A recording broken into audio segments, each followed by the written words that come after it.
Hey guys, this is Ronald speaking and welcome to Maya Papaya.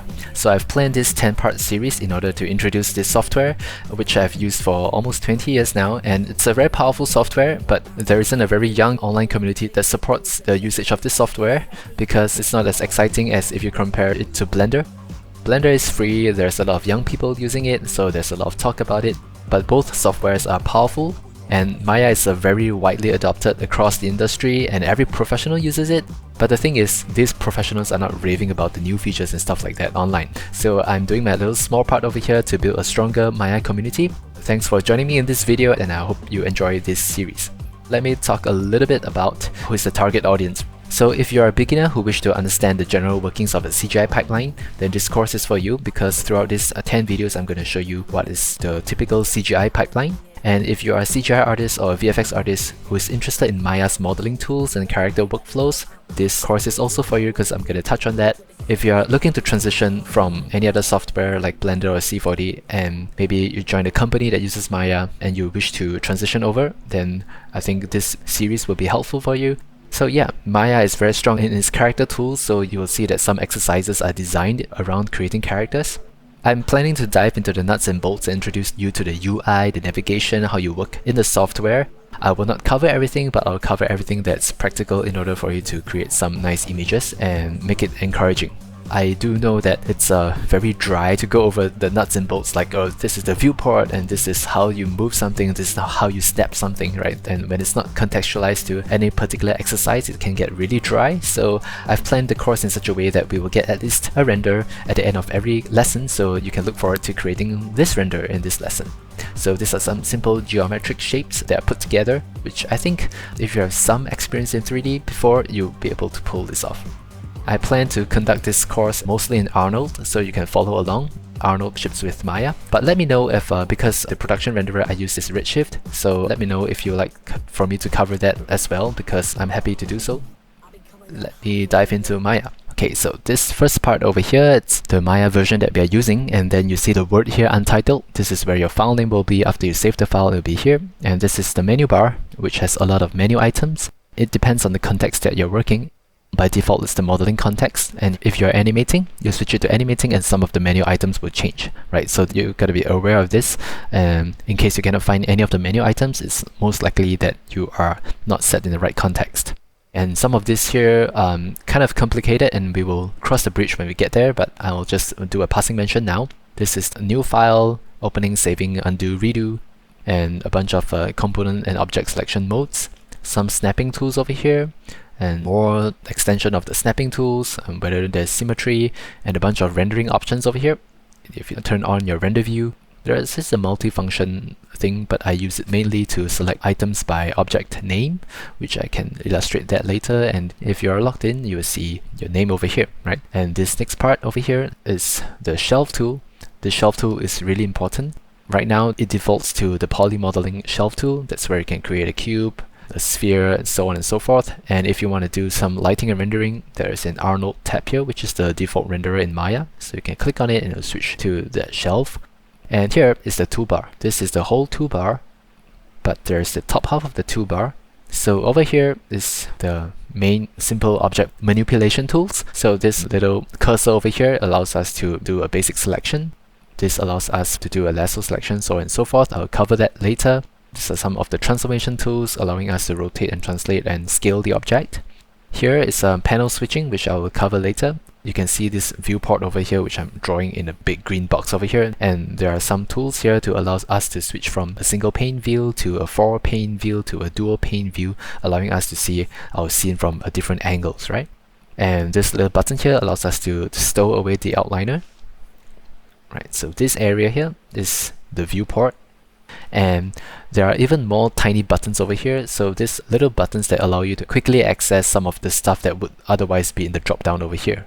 Admittedly, there are many buttons over here, but you don't have to know all of them. In fact, I don't know all of them, and I don't use all of them. So you just need to use the tools that actually affect your work. And in these 10 videos that I'm going to present to you, I will only show you the ones that I actually use or are actually useful. So yeah, so some of these buttons, I'll go through them later on. And there's a view cube here, which you can click and toggle that allows you to orbit your scene. And here is the origin axis. This is important because it allows you to get your bearings as to where the front axis is. So the front generally will be the z-axis over here, z axis, the x-axis will be here, and the y-axis will be here. In most softwares, like I think Blender is the other way around, but otherwise most softwares will have their coordinate system oriented like this. Z is usually the front. So in the case that if you are modeling a head, for example, so you get the ears here, and then you have the nose over here and the eyes over here, right? It's usually the front z-axis. Then we have the timeline over here. You can see there's a playhead over here that's highlighted very faintly. If you then to the right of the timeline, you will see some play controls over here. So you can play, jump to the next keyframe, and so on and so forth. So if you play it and you run through the whole timeline, there's a range selection here from 1 to 120. But the full selection of the frame range is over here at 200, which is why you see that it's only occupying more than half of the entire frame range. And here you got some character tools which you don't have to be too worried about here. The frames per second here. There is this one important button over here at the bottom right, this one that I'm highlighting in blue. This is the overall settings icon, which you'll have to be very aware of because some of the Maya settings by default are not the most intuitive. So maybe I'll bring your attention to some of the settings. So if I were to prompt to open the settings at the bottom right, it will be this gear icon with this man running. For more advanced users, there is this single line scripting panel. The default language is language called Maya Embedded Language, which you can, for example, type in a cube in here, and if you hit enter, then a cube will appear in here. So that's not how people use it. Usually they write functions and stuff like that and chain a few functions together to build some tools in Maya. And if you make a cube here, and this is where it prints whatever it has done on the right side over here. And if you want an expanded view of the script editor, you can click on this button and you will open the script editor like that. Okay, so more on that later. I'll cover it properly when I actually hop over to the software, and it's just easy for me to just annotate and make sure I cover all ground over here, right? There is this workspace switching over here, and we are using, for the most part of this tutorial series, it will be in general. So if you lost your bearings and some of your panels are all over the place, all you gotta do is to click on this drop down and switch it back to general. And if you're already in general and you want to just reset the layout, you can choose reset layout. And here comes the part that's kind of confusing. So here is where you can see 3 tabs over here. One says channel box and layout editor, the other one says attribute editor, and the last one says modeling toolkit. So in most softwares, there is only one attribute editor. So when you select a node or select an object, you will only have one attribute editor, or the parameters window, if you will, depending on what software you use. They basically list out a number of stuff that allows you to adjust the properties of the object that you have selected. Most softwares only have one, but Maya has 2, and I'll explain a little bit on why later. So, and there's also the modeling toolkit. And here there's display layer panel, which allows you to make collections of what should be in the display layer, and then it can help you to organize your scene. More on that later. Oh yeah, I should bring your attention to this status bar over here. Here is the status bar. You can see select tool, select an object. So when you're new to Maya and you're wondering what this tool does, for example, you can just put your cursor over here, but your eyeballs will have to pay attention to this status bar over here. Right, select tool. Okay, I think this is the quick run through, and I think I covered most ground except the difference between the attribute editor and the channel box. So let me explain that. Thanks for sitting through the entire thing. So now this is the file menu and stuff like that. Those are fairly self-explanatory. So let me explain this channel box and attribute editor. So if I click on this polymodeling shelf and click on this cube over here, then that's where I can create a cube in a scene. And if I hit F, that's where I can frame the cube so I can see this cube. I'm not going to show you the navigation tools yet. I'm just going to explain to you the channel box and the attribute editor. So inside this channel box, there are some translation options here. Lists down the channels like the rotation channel, the scale channel, and stuff like that. And over here under inputs, we see polycube 1, which allows us to, for example, change the number of divisions on this cube. But if we switch over to the attribute editor, you can hit Ctrl A to do that. And if you just keep hitting Ctrl A, you will see that it toggles between the channel box and the attribute editor. And you can see also that this icon switches. So in this attribute editor here, you can see that there's also the translate here, the rotations, and the scale. There's also polycube over here, which allows me to adjust the divisions here. So I think for many people coming into this software will be like, why are there two different UIs for the same thing, right? So the rationale is this: attribute editor is the more comprehensive one. So everything that makes up what you see in the viewport here and more will be listed over here. If you see this arrow here, you can right click on it and you can see it even has the materials that are assigned to it, the transformation node and the shape node, and so on and so forth. But in the channel box, it's a more filtered version, and it's made to be friendly for the animators to expose only certain channels to you for animation. So you will see most animators will be more concerned with this channel box over here, and they will, for example, hit S on their keyboard, and that sets a keyframe on this time slider here on frame 1, and say go to frame 20 and maybe do a little bit of a rotation, click on this scale X and just scale on the X-axis a little bit, and then hit S again, which sets another key, and you can see there's this animation that happens here. Right. In summary, the channel box is meant for animators, and if you need to dive further into the settings as to all the nodes that make up this object over here, that's where you go to the attribute editor and right click here, and you can access the stuff that goes behind creating this object over here. Okay, so I promised you guys that we are going to create this little image over here, and in order to do that, we need to know what it takes to get here. Okay, first and foremost, we need the backdrop here. 2, we need all the objects over here. We need to model the objects. So all these objects over here, which are basically all primitives, so it's not going to be too difficult, I think. We see that this little cube here has a spherical cutout at the corner, so we might have to do some modeling here. And also we have this kind of a little bit more of a fancy shape here, so it's also under modeling. And also we have colors, right? We have materials and colors. We can see one is translucent here. So 4, we need materials. There's a translucent material and solid plastics, solid materials.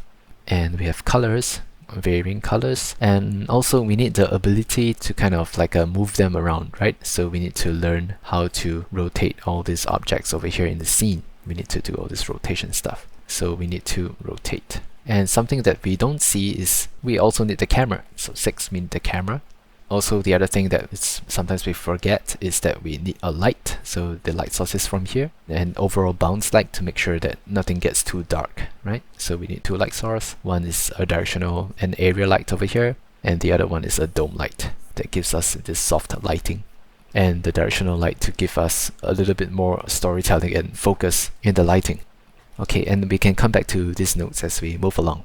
So the first one I'm going to cover is the idea of like this number 5 here, moving, which is also called translation, translate, and rotate and scale. In order for me to explain modeling, I'm going to explain the concept of the object space and the component space.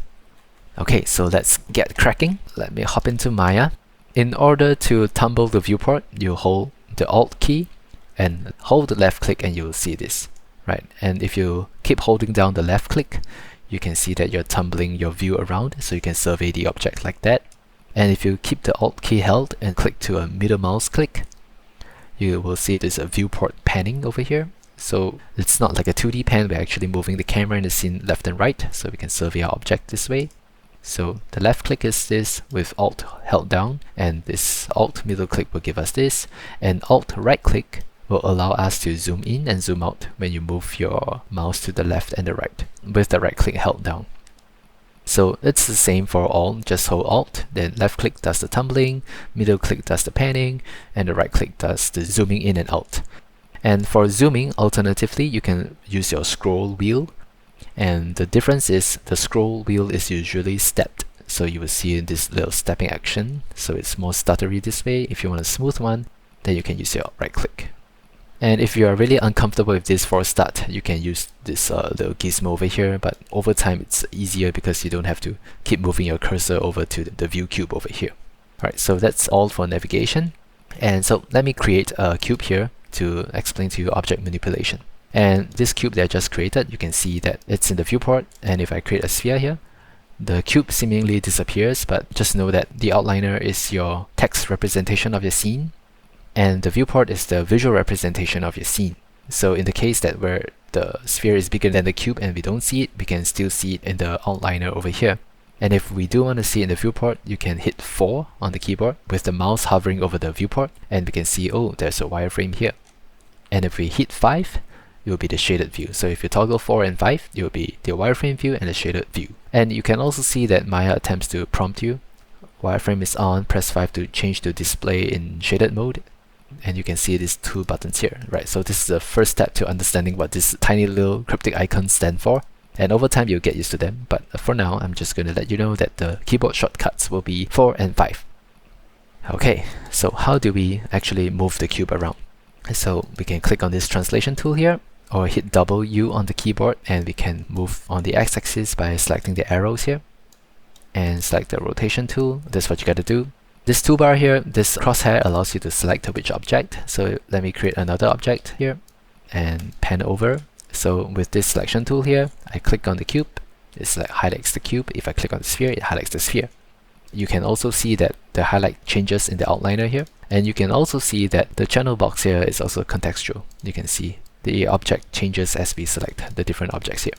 There's a lasso selection tool here, which allows us to click and drag. So if I draw a little marquee over here, everything that appears in the lasso will be selected and everything outside won't be selected. So it's helpful if you want to do a viewport based selection like that. The third one is component selection. It's meant for use in the component mode. So if you clicked on that tool, you realize that, oh, it's a brush now, and you can click on the vertices and you can paint this. You can also undo using Ctrl Z or Z. They both work. If you hold down B on the keyboard, you can change the size of this brush and you can do a smaller paint selection. You realize that even if I switch over to the object selection tool over here, I cannot seem to get the same pale green display selection anymore. I seem to be only able to select the vertices. So vertices are one of the 4 or 5 types of components in a 3D package. You can select the vertices, you can select the edges, you can select the faces, you can select the UVs, so on and so forth. All these that I just mentioned are components. But if you wish to select transformations of the object, then you will have to go to the object mode. So you can switch between object selection mode and component selection mode, which is on your keyboard will be the F8 and F9 hotkeys. So if I hit that, you can see I'm switching between component selection and object selection, which you can also see here as I toggle F8 and F9, that is switches over here. So this is what I mentioned earlier. You can switch between object selection mode, which is this one, and the component selection, which is this one. And it also tells you over here. So if you're new to Maya, there's a lot of helpful tooltips over here to help you get started. And you will see that I exit the component mode by right-clicking and going to object mode here. And I usually do it quite fast. So I go to vertex mode this way, object mode this way, right? Just in case you see like, is it going too fast? Just know that I'm just switching out from component mode to object mode. You can also press this button here. Those 3 are the selection tools, and then we have a move tool here. So let me get to object mode. The move tool allows you to select objects too, but I recommend using the selection tool here to select objects and then switch to the move tool to move objects. Because if you are using the move tool to select objects, you might accidentally move some stuff that you don't intend to. So it's a good practice to switch to the selection tool to select stuff. Just for your knowledge, the move tool also allows you to select stuff over here, and you can just click on the arrows to move them. And if you wish to constrain the movement to just these 2 axes over here, you can click on one of the squares here. And if you want to move stuff in accordance to your current viewpoint, you can click on this center square over here, and when you move it, it's moving based on your current view. And next is the rotation tool. You can just click on the ring over here and it will rotate along the axis. But something that you may not be able to guess is that the outer ring here will rotate the object based on your current view, right? So if you need to do some rotations based on your current viewpoint, you can click on the outer ring over here. Next is the scale tool. You can scale it non-uniformly by clicking on these little handles here. And if you want to scale it uniformly, you can click on the center cube over there. And if you wish to scale it on only 2 axes, you can click on the squares here. Right, the keyboard shortcuts. So if you want to jump over to the selection tool here, it's Q for this one. And it's like the QWERTY keys, right? Q for selection, W for move, E for rotation, and R for scaling. So it's all at the top left of your QWERTY keys over there. So that's all you need to know. Q, W, E, R, your basic tools over here for selection and moving the translations. Okay, let's get down to making this artwork now that we are familiar with some of the tools over here and we've covered OBJ and component, and now we're heading over to modeling so that we can create all these objects over here. And also let's just create the camera first. So let's go to this create menu here, and you can go down to these cameras and select camera. So you can see that there's a camera created here, and I'm just going to name this camera render cam, and that allows me to identify that this is the camera that I want to use for rendering. And next is this panel switching mode over here, which I briefly touched on earlier. If you just click on them, you'll see that you can switch from a single pane view to a 4-pane view to a dual pane view. Right, in this case, I think I'm going to go for the dual pane view. And for this one, I'm just going to panels here and switch it over to render cam, so I can see what I'm looking at through my camera. And on the right, in this pane, I'm just going to leave it to my perspective over here. The other way to make sure that we are looking at the render cam from this camera is to click on the render cam and just middle mouse drag into this viewport here using your middle mouse button. And if you release the button, it will jump into that camera's view. Right, so I'm just going to move this back a little bit and maybe move this up just a tiny bit, and I can see the floor over here. So let me just drop down a few objects here, a torus, and I'm just going to go to the settings of the torus here by clicking polytorus 1 and go to the height baseline and middle mouse drag in the viewport to the left to -1. So I'll repeat that. You can select with your left mouse button height baseline, head over to your viewport and middle mouse click and hold, then shift it to the left. That allows you to manipulate some of the channels over here. Alternatively, you can click inside here and use the left mouse button, but it jumps in units of 1, so that's not very natural. So I generally prefer to select the channel there and middle mouse in the viewport and just nudge it to the left like that. Okay, so once it's -1, it'll be sitting on the ground perfectly like that. Okay, and I'm just going to duplicate this by hitting Shift D and clicking here to move it up by a fair amount, something like that. And having done that, I'll hit Shift D again. It will then create the next object with the increment that it understands from before. Right, so we have 3 donuts over here, and I'm just going to move it to the side, and I'm just going to create a cube, and also click on polycube 1, go to height baseline, the same drill, move it to -1, and just scale it up a little bit to roughly the same height. Just move it to the side like that. Okay, so I'm doing a portrait rectangle kind of layout over here. So I'm just going to select my render settings. So head over to this movie clapper icon with the gear icon over there. That's your render settings. And if I scroll down to image size under the common tab, I will type in 1080 by 1920. That gives me a longish layout. And if I select my render cam and hit Ctrl A and scroll down the attribute editor to display options here, I can check the display resolution button here, so it will show me what actually will be rendered, and I can turn my gate mask color to black so I can see it's a better visual representation of what is going to be rendered, so it allows me to make good assessment for my composition. And I'll turn the gate mask opacity way up so that's entirely black. So this is personal preference, right? And if you're new to this, I recommend you to just follow along in case you get lost. So there are some black borders over here now. I'm just going to move this camera backwards in the perspective viewport and also move my camera upwards so that I get roughly the composition like that. And because I'm aware that if I go further and I zoom in more, it will create this almost orthographic view. It reduces the illusion of like depth and perspective by zooming in more. So I'm going to select my camera, scroll up to this option, this parameter called focal length. I'm just going to change it to 120, so we are really zoomed in. And I made a mistake, I selected the wrong camera, so let me change this perspective shapes focal length back to 35, and so don't make this rookie mistake. Select the render cam from your outliner, and now you can see that this is render cam shape over here. Just double check that it's the correct node and change it to 120. And you can see I'm zoomed in this way. So this allows me to pull back my camera further, and you can see that by doing that, it will appear more graphical. Okay, so I'm just going to move my torus over here, move my cube a bit closer, something like that.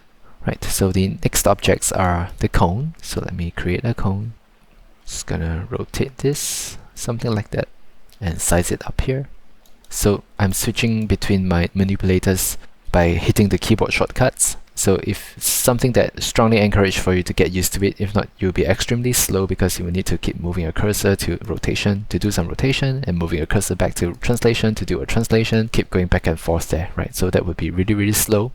Yeah, I'm just gonna place it to the best of my aesthetic sense here, and I can see that some of these edges are a little bit jagged here, so I don't want that. So let me go to the creation node here called polycone 1, and under subdivision axis I'm just gonna give it 64 times. So there's nothing truly circular in CGI and computer graphics, it's just how many divisions you have in between.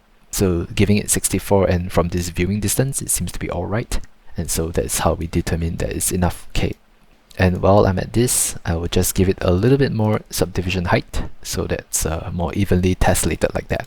Okay, and I'll make a copy of this and just rotate this. So one of the most golden design principle that I've learned is this notion of big, medium, small, because that allows you to control the general interest in your image and the speed of the read of the human eye. So if you have a big object, medium object, and a small object, by virtue of doing that, you generate a flow in your visual. So I've got a big cone here, a medium cone here, and perhaps a small cone here.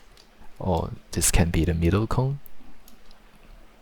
And also I've got this, based on the reference that I created, I've got this half sphere there. So you can see me pulling up this menu. I do this by habit. If you want to know how to do that, you hold shift and right click, and hold right click, you will see this marking menu over here, which is very convenient. Then you don't have to keep moving your cursor back to the shelf. But if you are just starting, I can recommend you to go to the shelf, and if you want to gain speed over the years, it's quite recommended to learn some of these marking menus.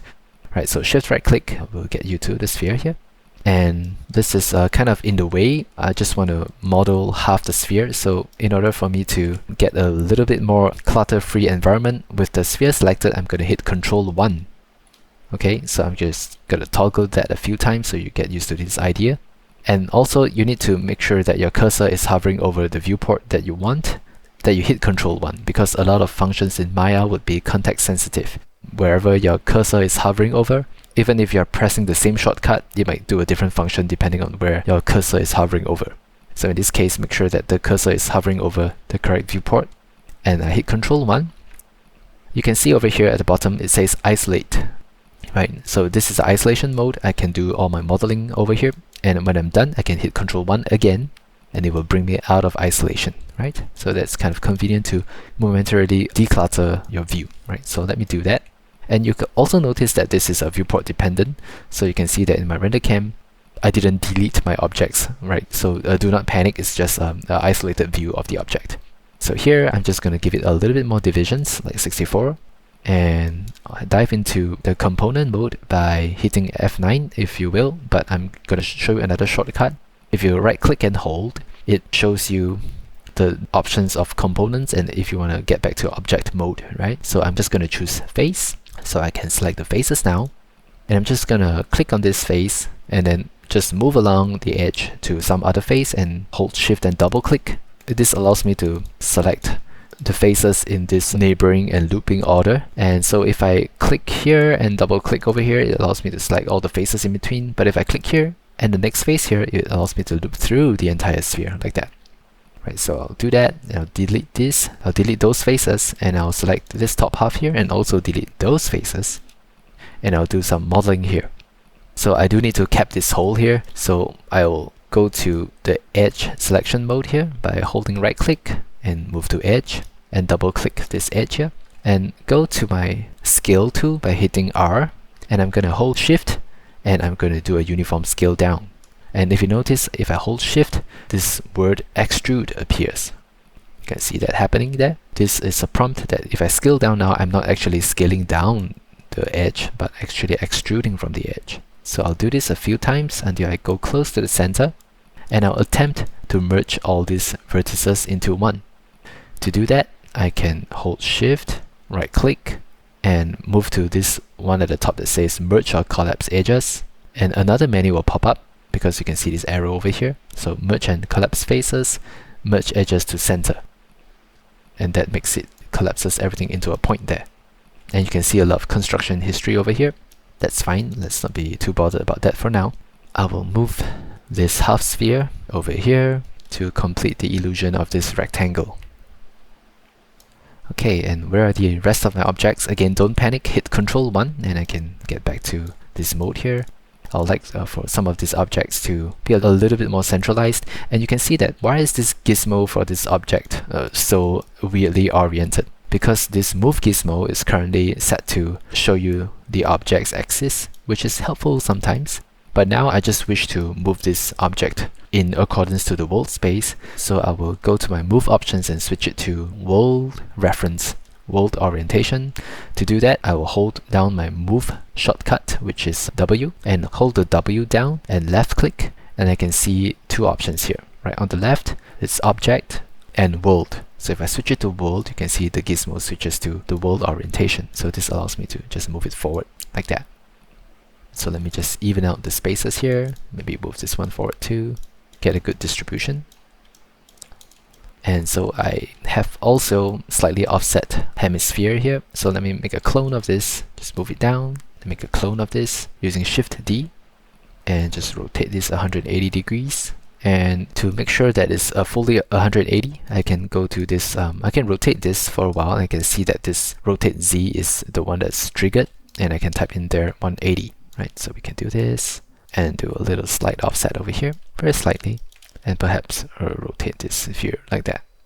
Of course, you can do this to taste. I'm just winging it for now.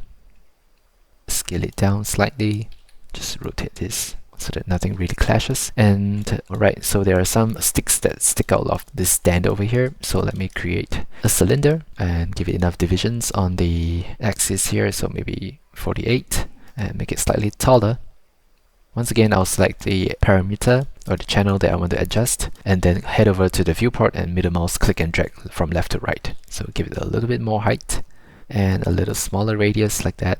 If I want greater control over the increments, I can hold Control and do the middle mouse click, and I can use the height baseline to move this to the bottom here and just reduce the height.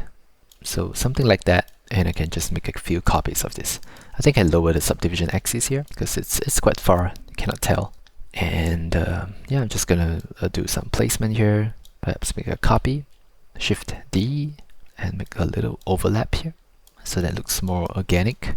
Maybe this one is planted to the front, this one is planted to the back. It gets a more visual interest like that. Okay, and one last one, maybe to the right side, and I can use the one that orients to my current view, let it rest on the torus. And perhaps I can, for greater visual interest, I'm just gonna make this height slightly longer. And you will notice that for the object that has been duplicated, it doesn't have the creation history over here. And if you want that, I can show you how to do that. But for now, if you want to scale it, you still have the option for just scaling the object scale. Yeah, so I'll explain more on that in a later lesson. For now, let's just keep things manageable and simple. And I'm just gonna scale these down along the axis and perhaps make a sphere and just snap it to this point here. So this will be your first point snap. Change it to the move tool. Click on the center so it allows the object to move in all axes. Then look for your target point, which is somewhere over here. If you want to see the point, you can click on this wireframe unshaded button.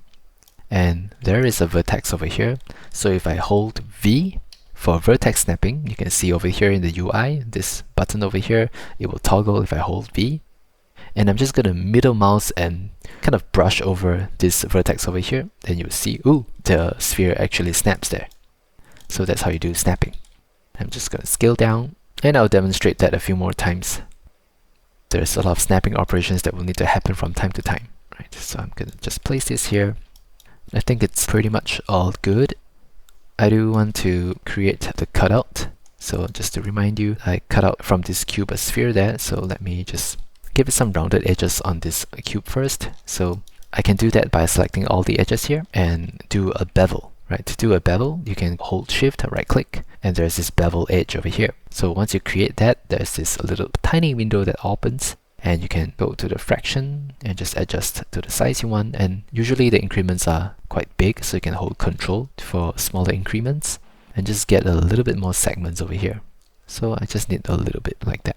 And next, I'm just going to create a sphere to act as the cutting object. Give it enough divisions, probably 64. And I'm just going to snap it once again to this point here. So I'll hit W, that gives me my move tool, and just make sure that all the axes are free to move by clicking on the center here, and look for my target, which is this point here, and hold V and brush on the target point.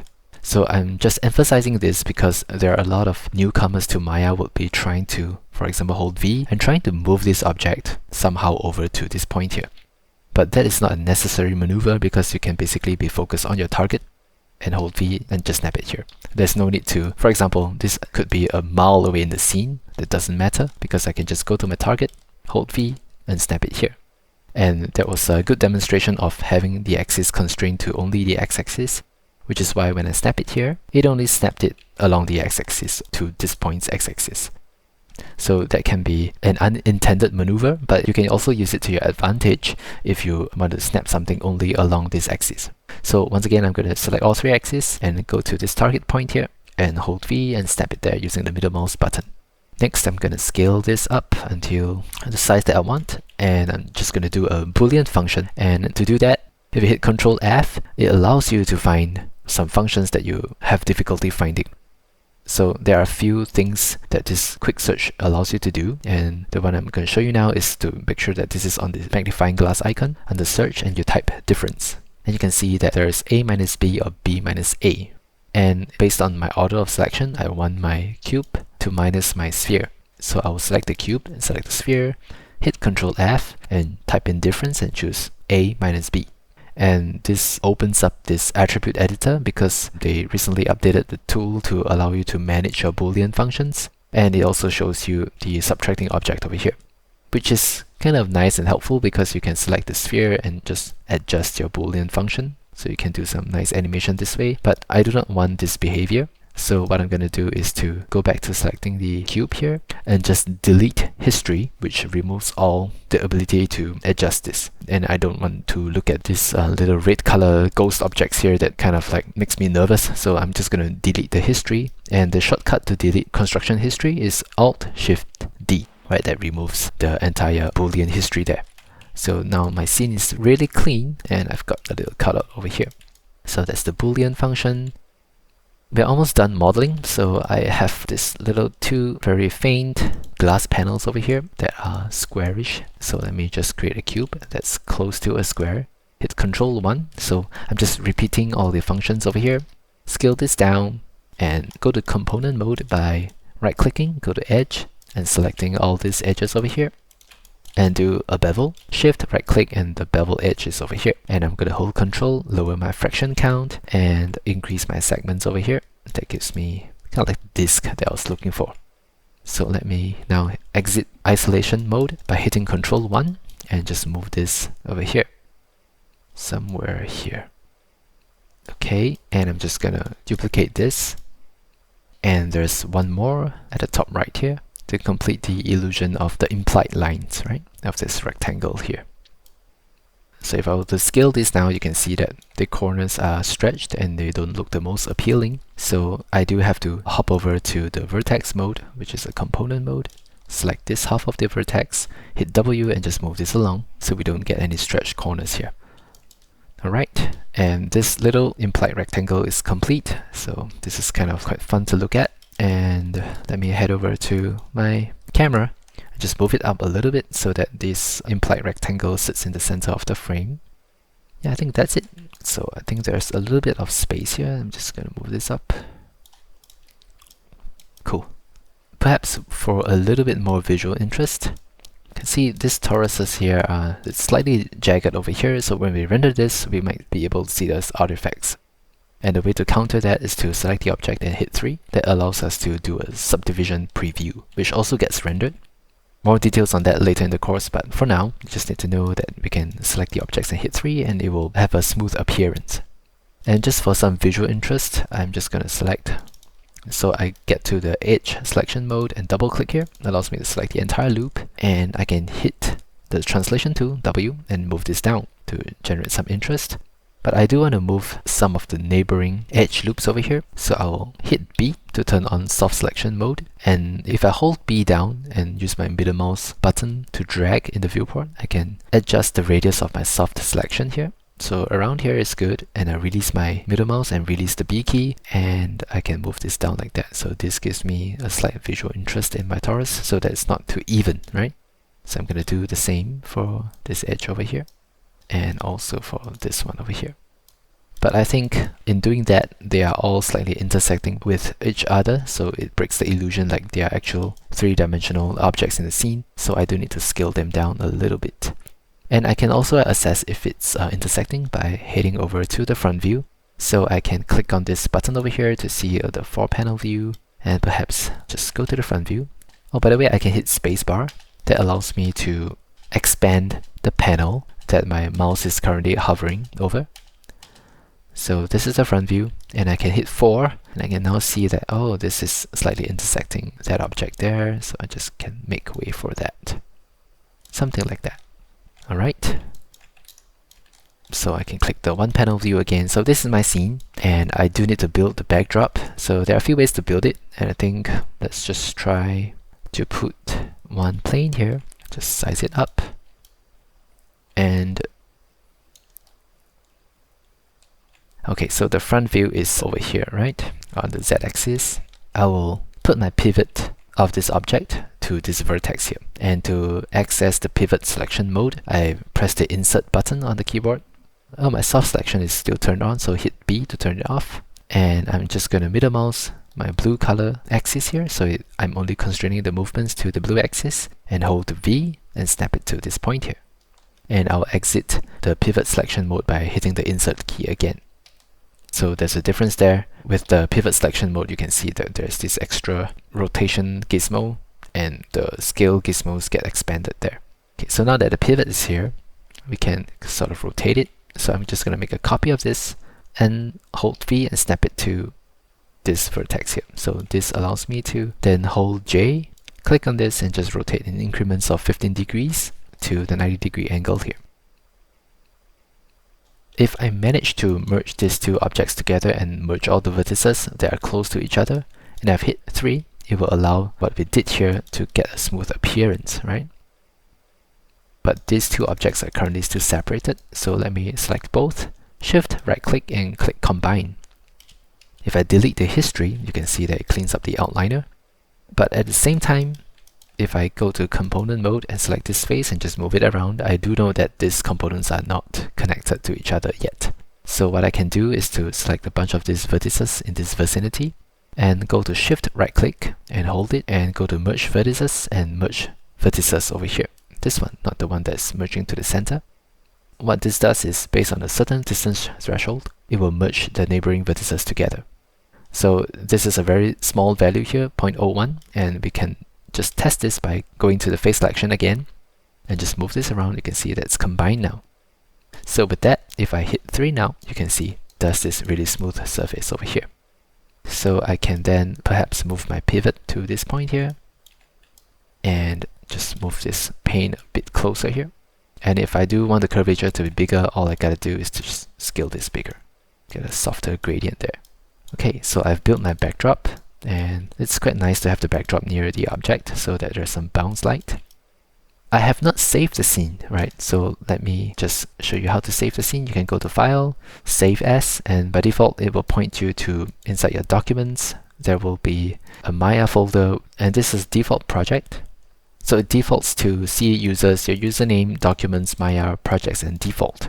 And I recommend you to save your Maya scenes into the scenes folder, and I can create a subfolder called my first exercise or something like that. So let's just call this basic forms. And if I dive in there, I can call this basic forms version 1. Okay, and it tells me that it has been saved at the bottom right here. And also in the top left hand corner, you can see that it has been saved to my C drive over here. Basic forms. I will get into project management at a much later time, but for now, I'm just going to let you know that I am actually saving this in a very controlled folder structure, and I'll touch on that in a later time. Okay, so now if I head over to, it's good to save your work at this point. If I go to Arnold and open the Arnold render view, Arnold is the renderer that ships with Maya, and you can see that this is a render from my previous attempt at doing this. So let's ignore that, yours should be blank. And if I hit this red color arrow here, it will kick off a little playback. Basically start the progressive render, and it's black because there are no lights in the scene. And to do that, to add some lights in the scene, I can go to the Arnold tab here and click on this Create Sky Dome Light. So once I click on that and I head back over to the render view here, and I hit play, I can see that there are lights in the scene, right? So let me stop the render, and maybe I can attempt to dock this over here at the side here. So you can see if I'm careful enough, this blue bar will appear, and I can dock this Arnold render view to the side here. And you can see that I can click in my Arnold render view. Contextually, if I hover my mouse, my cursor over here, if I hit F, it can also frame this up. This is extremely even and boring lighting, and all the objects are gray now. So let's try to bring some visual interest there. Just before that, I noticed that this camera is not really centered yet, so I'm just going to move it a tad bit higher. Click off the render. That's more centralized now. And I'm also going to get some more visual interest by rotating this sphere like this. And perhaps offset it slightly more. Yeah. Next, I'm going to create an area light by going to this Arnold tab here. And if I click on it, it appears in the scene's origin here. And I'll just have to scale it bigger, kick off the render, and I can see that there is no effect of this light. In fact, I'm just going to move it up and just rotate it such that this little line here is pointing down. So that's -90. Just move it far and wide. And here's a quick tip. If I want to just move it here and rotate to face it to the objects I want, it's kind of like a tedious maneuver. So what I like to do is to select the area light and just hit Ctrl G. And if you observe in your outliner, let me do it again, it puts it into a group. And by default, Maya's group will be in the world origin here. So what this allows me to do is to rotate this group instead, and you can see that it always points towards the objects here. I can also move this group center here so that it always faces the objects there. And this light doesn't seem to have any contribution because it's too weak for now. So with the light selected, I'll hit Ctrl A, head over to the attribute editor, and I can see that the exposure is 0 now.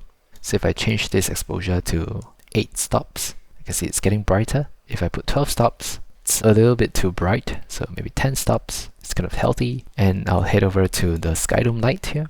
And the Skydome light has an intensity of 1. That's good. I'm just going to use the intensity slider for turning off and on the light if I want to. So if I turn off the entire dome light, it goes to nothing. If I turn it to 1, it's full. So maybe I can just turn it to 25%, just a quarter of it, or half of it. I think that gives some level of form description here. So what we don't want is to, for example, make it super bright and then the form description is all gone. But if I keep it to 0, then it's a little bit too dramatic for my taste, and we also have like 100% darkness in some areas, right? So I think for a start, maybe 0.5 is good. Okay, and every object is gray now, so that's a little bit boring. So I'm just gonna create a material for every single object, right?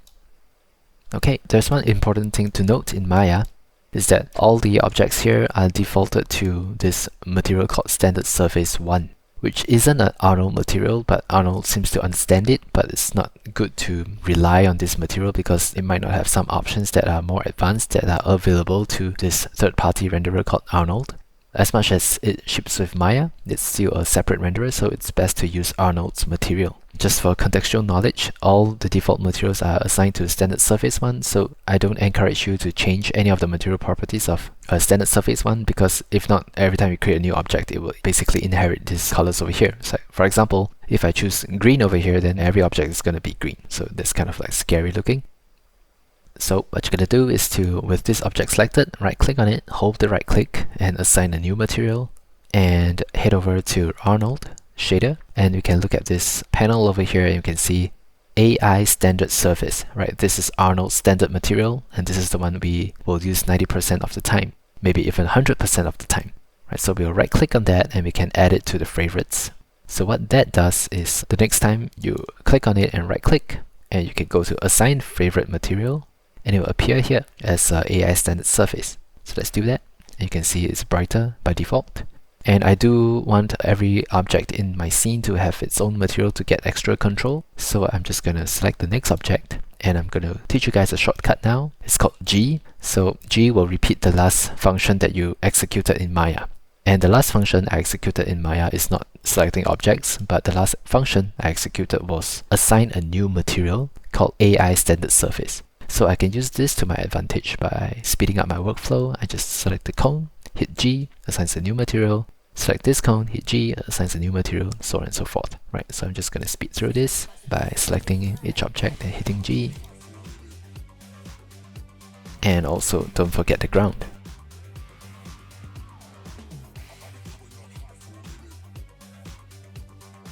Alright, so you will notice that as it's rendering, the viewport manipulation becomes really laggy, and that's quite normal because it's taking quite a bit of resources to do the rendering on the right side here.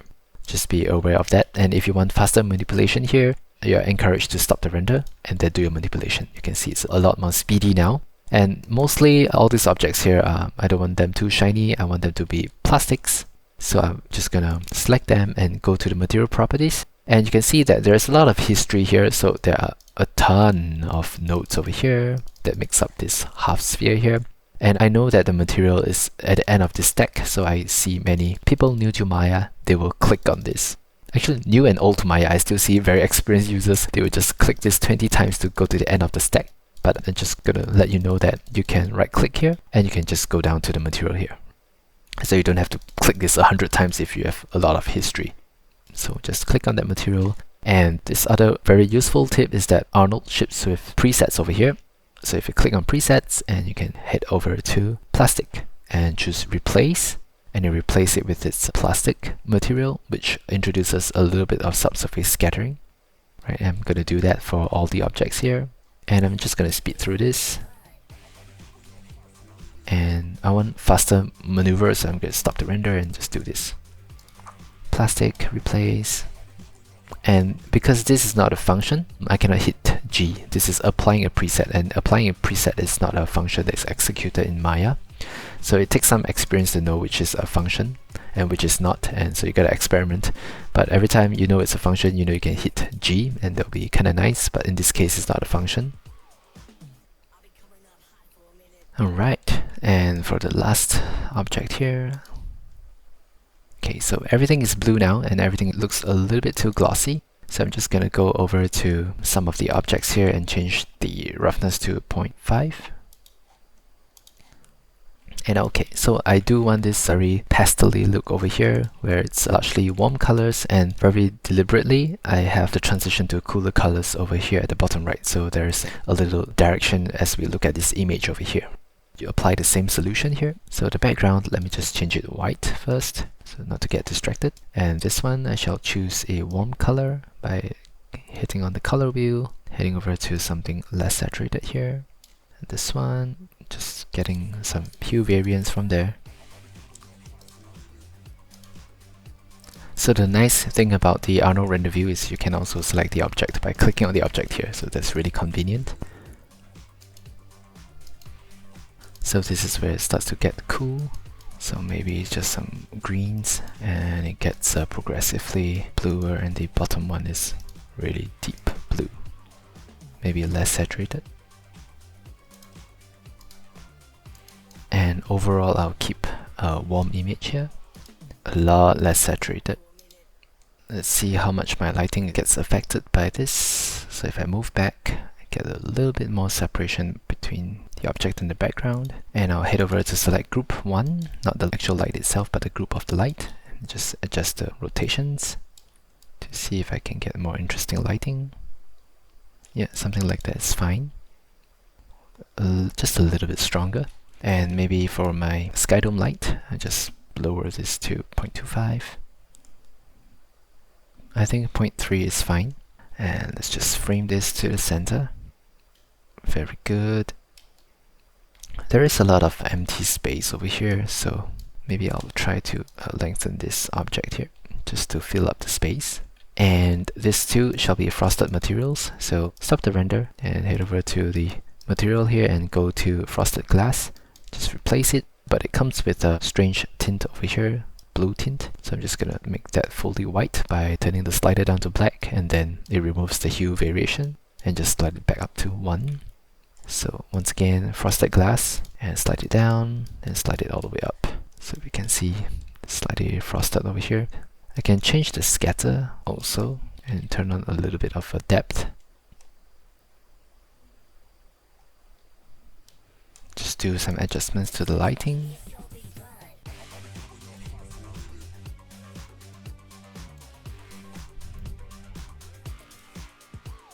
Okay, so in CGI there's this thing called bounce light, which is turned off by default in Arnold renderer. Well, that's not technically correct to say, but basically there is, if I save this picture here by clicking this snapshot button, saves a snapshot. And if I change my diffuse bounces to say 5, it allows the light to bounce through the scene a little bit more, and you get a more vibrant image, which is how light behaves. But just as a general optimization, it defaults to only 1 bounce, which is why it looks a little bit dull earlier. So if I were to save this image now and just give a comparison between both renders, you will see that this is before, this is after. You can see in this area here, there are no lights at all, right? There's darkness and this grayish, and there's no yumminess in the colors over here. But if I switch to the snapshot 2, you can see a lot of light is bouncing in between there. So it's a lot more alive this way. So it's important to turn on this diffuse bounces over here. So let me stow away these snapshots. Delete snapshot and delete snapshot. Just hide that. Oh, the way to hide it is to press this button. So it's starting to look not bad, and I'll select this cone here. It's a little bit lost, so I'm just gonna make its hue a little bit redder so that it balances out the image. And maybe for this one too, just get it a little bit more saturated so it separates from the background. And maybe just a bit redder. And let's see if we can get some interesting refractions that happens here as we get closer to the object. Just move it nearer to the cone. But I don't want them to be intersecting, so there's too much right about here.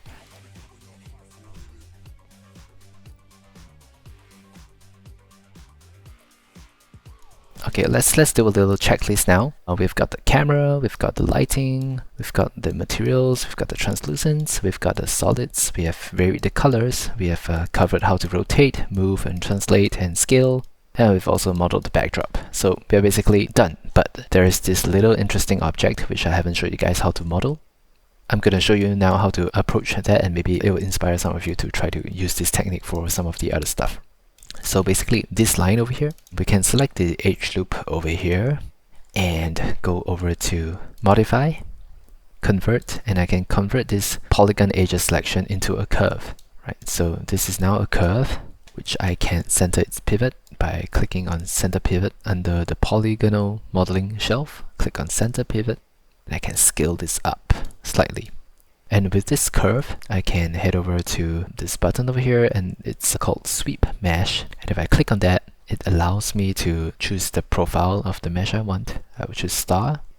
And I'll really make the profile really small and give it maybe only 5 sides and slight difference in the internal radius, and give it a lot of twist. So you can see I can get this little nice looking shape over here, and if it's looking very coarse and jagged, that's because it is, and I can hit 3 to get this smooth result here. And of course I can assign a new favorite material here, AI standard surface, and once again choose a plastic preset, kick off the render, and perhaps make it rougher on its roughness and give it a color, something like that.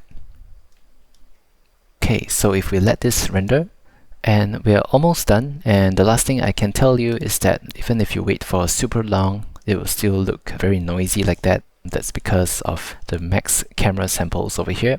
We can simply change this to, for example, 5 or 8, and we will see that this image over time will get a lot less noisy. Yeah, I think that's the end of the lesson. Thanks for sticking around. And as a last note, this Maya tutorial series is supported by Tech Data, a TD Synnex company, and also Autodesk. So thanks for the support, and hope you guys found this video helpful. I wish you all the best in trying to get a hang of Maya. Of course, like I said, this will be one of the dry episodes, and I can assure you it will get more interesting as we go along, so I hope you guys stick around, and please let me know what I can do to improve this series. Other than leaving comments down the YouTube section below, when you have nice renders, please tag me on Instagram. This is my Instagram page, it's Ronald_Fong. And if you upload an image, please remember to tag me, and I'm very excited to see your images, right? I feel it's very fun to be part of this community doing all this CGI stuff, so please tag me and then we can all do some cool stuff together. If you're interested in other resources like Houdini stuff and other CGI developments, I also have a Houdini series that's running at the same time as this one. So I'll see you around, and welcome to this series, Maya Papaya Season 1. In the next lesson, we're going to do hard surface modeling. We're going to learn how to model a hex nut 1,000 different ways. So the next lesson will be covering hard surface modeling. It's a whole discipline in itself if you want to model machine parts and understand how to make really nice and clean surfaces. The next lesson will be an introduction for that. Thanks. Once again, this is Ronald speaking. Take care, and I'll see you in the next video. Bye. I'll be coming up hot for a minute.